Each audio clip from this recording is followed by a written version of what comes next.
দাবি হচ্ছে আমাদের রানিং বেতন দেয় নাই, দিয়ে ফ্যাক্টরিতে নোটিশ দিয়ে দিছে যে অনির্দিষ্টকালের জন্য বন্ধ। এখন ফ্যাক্টরিতে বন্ধ করে দিছে, মালিক আমাদের দেনা পাওনা বুঝাই দিতে হবে। কয় মাস বেতন কয় মাস? আমাদের 1 মাসের বেতন বাকি আছে, আমাদের বেসিকের টাকা দিতে হবে, আমাদের ছুরির টাকা দিয়ে ফ্যাক্টরি বন্ধ করে দিতে হবে মালিককে।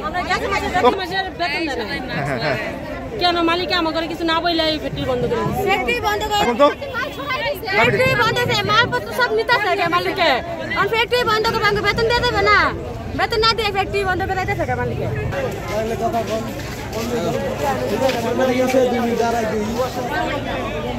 ঠিক আছে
আপনার সমস্যা নাই, ভয় কি আছে?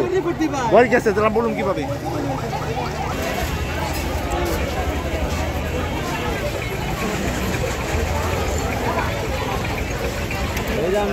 এই যে সাংবাদিক